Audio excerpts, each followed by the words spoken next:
Hello friends, আপনারা কেমন আছেন? আশা করি ভালো আছেন, সুস্থ আছেন। আমিও ভালো আছি। আজকে নতুন একটা ভিডিও নিয়ে চলে এলাম। যদি কারোর ভালো লাগে একটা লাইক করবেন, কমেন্ট করবেন, আর যারা যারা চ্যানেলটা সাবস্ক্রাইব করেনি প্লিজ একটু সাবস্ক্রাইব করে দেবেন। আজকে হলো জুনের 2 তারিখ আর জ্যৈষ্ঠী মাসের 19 তারিখ। তো আমাদের বিবাহবার্ষিক জুনের 2 তারিখে, কিন্তু জ্যৈষ্ঠী মাসের 18 তারিখে। তো এবছরে যেহেতু লিপিয়ার বছর পড়েছে, তাই জন্য জুনের 2 তারিখ ঠিক আছে, আর জ্যৈষ্ঠী মাসের 18 তারিখটা আগের দিনে 1 তারিখে হয়ে গেছে। তো আমরা জুনের 2 তারিখে বিবাহবার্ষিকটা পালন করছে। আমার বোনেরা রাত্রি 12টার সময় কেক নিয়ে এসে সারপ্রাইজ দিয়েছে। আগের দিন 1 তারিখ ছিল, আর আমাদের ওখানে ভোট ছিল, তো মায়েদের এখানেও ভোট। তো ভোট দিয়ে সকাল সকাল আমরা তাড়াতাড়ি করে চলে এসেছিলাম বাপের বাড়ি। তো বাপের বাড়ি আসার পরে তো সারাদিনটা কেটেছে, আর রাত্রিবেলা যখন শুয়ে পড়েছি রাত্রি 12টার পর বোনেরা এসে এইভাবে সারপ্রাইজ দিয়েছে। ওদের দলে আরও অনেকে ছিল, ভাই ছিল, ভাইপো ভাইজিরা দুজনেই ছিল। তো ওরা সব ঘুমিয়ে পড়েছে, তো আসতে পারেনি। আর আমার ছেলেটাও মাঝখান থেকে ঘুমিয়ে পড়েছে। আজকের অনেক সকালবেলা যেহেতু ঘুম থেকে উঠেছে, আর তাই জন্য তাড়াতাড়ি ঘুমিয়ে পড়েছে। ও এখানে এলে এত লাফালাফি করে আর খেলাধুলা করে, তাই জন্য তাড়াতাড়ি ঘুমিয়ে পড়েছে। আমাদের ওখানে হলে একটু দেরি করে ঘুমায়। তো যাই হোক, এখানে এখন কেক মাখামাখি করছে, আর আমার মা আমার ছেলেকে ডাকার চেষ্টা করছিল।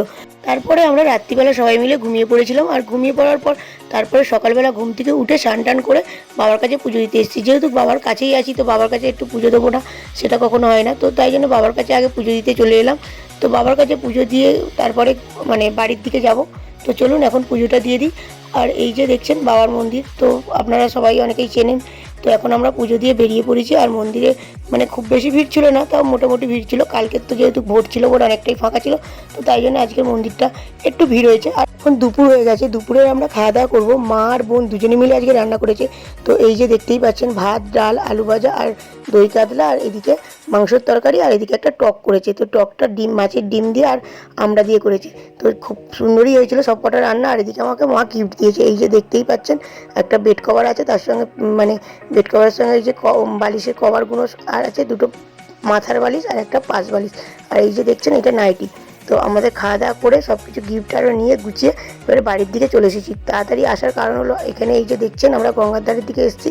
বাড়িতে আসার কিছুক্ষণ পরে গঙ্গার ধারের দিকে চলে এসেছি। এই যে দেখছেন, আমি আর আমার বান্ধবী দাঁড়িয়ে আছি। তো এসে দাঁড়িয়ে আছি, আমাদের আরও 2 বান্ধবী আমাদেরকে আসতে বলেছে। তো ওই জন্য আমরা এসে গেছি, আর ওরা এসছে তারপরে। আর এই বান্ধবীটা দেখছেন ঢুকলো, ও হচ্ছে আর একটু লেট করে এলো। তো ওর বর এসে গেছিলো। তো ওর বর এই যে দেখছেন কেক টেক নিয়ে, ওর বর আর এক বান্ধবীরা তারা মিলে একসঙ্গে কেক নিয়ে ঢুকেছে। তো ওর বাপের বাড়িতে যেহেতু লোকনাথ পুজো ছিল বলে ও আসতে পারছিল না। তো তাই জন্য আমরা সবাই মিলে বলতে ও আবার এসছে। তো ওকে সবাই মিলে বলাতে ও পরে আবার এসছে। দেখছেন এই যে কেক সাজাচ্ছে। আর এইখানে দেখছেন যে দুটো কেকের কারণটা কি আমি তারপরে বলছি, শুনুন। তো এই যে দেখছেন দুটো কেক, একটা আমাদের নাম লেখা আছে সুরজিৎ প্রিয়াঙ্কার, আর একটা নাম লেখা আছে ওদের নাম মৌসুমি আর রাজেশ। তো ওদের কেকের মধ্যে ওই নামটা লেখা আছে। তো আমরা সবাই মিলে এখন একটু ফটো তুলে নিচ্ছি, আর তারপরে কেক কাটা হবে। তো এই যে বাচ্চাগুলোকে ডেকে নিয়েছি, বাচ্চাগুলোকে নিয়ে তারপরে একসঙ্গে সবাই মিলে কেক কাটবো। তো চলুন এখন আমরা সবাই মিলে কেক কাটি। আমরা কিন্তু কেক কাটবো, মোমবাতিগুলো কেউ নেভাবো না। তো তার কারণটা হচ্ছে, আমরা যেহেতু সকালবেলা যখন পুজো দিই, বিবাহবার্ষিকী উপলক্ষে হোক আর জন্মদিন উপলক্ষে হোক, প্রদীপ জেলেই পুজো দিই। তো কেন আমরা রাত্রিবেলা এখন আলো নিভিয়ে কেন কেক কাটবো? তো সেটা তো খুব একটা আমাদের ইচ্ছা নেই, তাই জন্য আমরা কেউ মোমবাতিটা না নিভিয়েই কেক কাটছি। তো এটা কাদের কাদের একমত, তো সেটা আমাকে একটু কমেন্ট করে জানাবেন। তো তার কারণটা হলো, আমার মাকে একবার আমার বলতে দেখেছি আমার ভাইয়ের একটা জন্মদিনে। তো মোমবাতি যখন নেওয়ার ছিল, বলছে জন্মদিনে কেন মোমবাতি নেভানো হবে? জন্মদিনে তো আমরা প্রদীপ জেলে আশীর্বাদ করি, তো মোমবাতি কেন নেভানো হবে? তো কথাটা ভেবে দেখলাম, তখন হয়তো অতটা ভাবতাম না। তো এখন বড় হচ্ছি তত ভেবে দেখছি যে কথাটা ঠিকই, জন্মদিনে প্রদীপ কেন আমরা নেভাবো? তো মোমবাতি না নিভিয়েই কেক কাটাটা বেশি ভালো। তো তাই জন্য আমরা জন্মদিন তো এখন না, তো বিবাহবার্ষিক সেই উপলক্ষে কেকটা তাই জন্য কাটার সময় মোমবাতিটা নেভাইনি। কিন্তু দেখুন, এখানে আমার ছেলে পাশ থেকে এসে মোমবাতিটা নিভিয়ে দিয়েছিল। তো যাই হোক, আমি মোমবাতিটা নেভানোর ইচ্ছা ছিল না, তো আমরা কেউ নেভাইনি। কেক কাটার পরেই ছেলে এসে পাশ থেকে মোমবাতিটা নিভিয়ে দিয়েছে।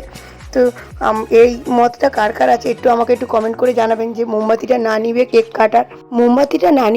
কাটলে অনেকে হয়তো আনস্মার্ট কিংবা বোকা বলতে পারে। তো আমার মনে হয় কে কী বললো সেটার কথা কান দেবেন না। তো কারোর যদি এটা মন চাই যে মোমবাতি না নিভিয়ে কেক কাটবো, তো অবশ্যই কাটতে পারেন। তো সেটার জন্য কে বোকা বললো কে আনস্মার্ট বললো, সেটা কান না দেওয়াটাই বেশি ভালো। তো আমাদের এটা মনে হয়েছে, তো আমরা কেটে নিলাম। তো আপনাদের মতামত কি একটু জানাবেন। তো দেখুন এবারে আমাদের কিরম কেক মাখামাখি করছে। তো বাচ্চারা যেইভাবে কেক মাখামাখি করছে বাচ্চারা মিলে, আর বড়রাও সেইভাবে কেক মাখামাখি হচ্ছে। তো কেকের ক্রিমগুলো তো মানে তুলে নিয়ে মাখামাখি করতে করতে পুরো শেষ করে দিয়েছে।